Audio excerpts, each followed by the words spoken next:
Olá, amigos e irmãos, 37º dia do nosso desafio 3x3, hoje Atos 17, 18 e 19. Vamos lá? Muitos acontecimentos aqui num espaço talvez de 4 ou 5 anos de tempo, né? Paulo passa 2 anos numa cidade, 1 ano e meio em outra, né? Mais as viagens, não sabemos exatamente quanto tempo, mas muitos acontecimentos aqui dessa segunda viagem missionária. Lembrando que a primeira foi entre Paulo e Barnabé, uma viagem mais curta, e agora a segunda com Paulo e Silas. Começa ali, Paulo e Silas foi preso ali, o carcereiro, nós lemos ontem, né? Tudo dessa mesma viagem. Partindo dessa cidade, Paulo chega em Tessalônica, uma outra cidade, e ali muitos irmãos falaram assim: esses homens que transtornam o mundo chegaram aqui. Olha o poder da mensagem de Paulo, né? O mundo já conhecia Paulo, né, como emissário dessa nova mensagem. E ali eles tentaram prender Paulo, instigaram um tumulto ali, um homem chamado Jason teve que pagar fiança, veja bem, foi uma grande confusão. Partindo dali eles foram para uma outra cidade chamada Bereia, e ali em Bereia, aqueles homens de Bereia tem uma coisa interessante, que fala que eles foram mais nobres do que os de Tessalônica, porque examinaram nas escrituras para ver todos os dias se as coisas de fato eram assim. Como funcionava? Paulo expunha através do Velho Testamento que Jesus era o Cristo, Jesus era o Messias, que o Messias precisava morrer. E aqueles homens de Bereia, eles foram nobres. Por que a Bíblia diz que eles foram nobres? Porque eles estavam examinando para conferir. Então, olha só, é nobre quando nós fazemos isso. Vem um pastor, vem um pregador diferente, a gente tem que examinar. E isso é nobreza, né? É uma coisa importante. Em seguida, Paulo sai dessa região e vai para Atenas, né? Tem um novo episódio aí. Paulo chega em Atenas, começa a discorrer. Atenas é a cidade da filosofia, né? A filosofia grega muito famosa, né? E aí Paulo começa a discorrer ali. Tinha alguns filósofos lá, né? As duas linhas principais da época, os epicureus e os estoicos.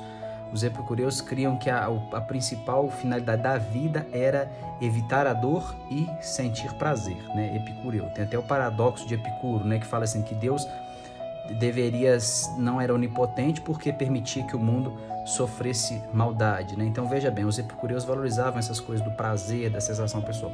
Os estoicos não, diziam que o objetivo da vida do homem era ser indiferente ao prazer ou à dor. Então era bem diferente, tinha uma grande briga ali.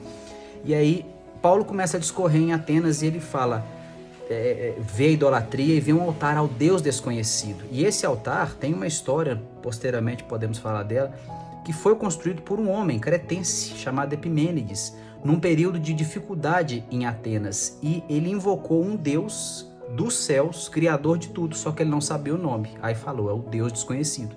E esse altar estava lá. E Paulo fala assim, esse Deus desconhecido é o que eu vos anuncio. Então olha só, como nas culturas mais remotas e longe do povo de Israel, Deus já permitia profetas ali para falar que ele existia. Então existe um testemunho de Deus oculto e disponível para todos no mundo inteiro, todas as tribos mais remotas que sejam, né? E aí Paulo chega ali, começa a argumentar com os gregos, chega um determinado ponto que ele cita a ressurreição. E para o grego a ressurreição é um absurdo, porque para ele o espírito é bom e o corpo é mau. Então que sentido tem ressuscitar um corpo mau, né? Então para o grego isso é um absurdo, é uma infantilidade. E Paulo não explica, não tem tempo de explicar a ressurreição. E aí uns zombam, ele é meio que rechaçado da cidade. Com isso ele vai para Corinto. E aí em Corinto, olha que interessante. Paulo fala na sua carta aos Coríntios que ele não chegou ali com sabedoria e com palavras, mas com simplicidade, com o poder do Espírito Santo. Então Paulo parece que vê que em muitas situações o poder teológico não é suficiente, né? É necessário o poder do Espírito. E nós vamos ver aqui, Paulo vai para Corinto, vai para Éfeso, né? No capítulo 19. E nós vemos, sobretudo no capítulo 19, muitos sinais realizados por Paulo. Então parece que uma guinada aí no ministério de Paulo, e Paulo começa a pregar mesmo a simplicidade do evangelho com poder e com sinais. Amém? Vários acontecimentos, né? Muitos relatos de fatos aqui, né? E aqui nós temos aqui no capítulo 19, outro aspecto interessante, né? Alguns judeus ambulantes que tentavam expulsar demônios e apanharam ali do endemoniado, né?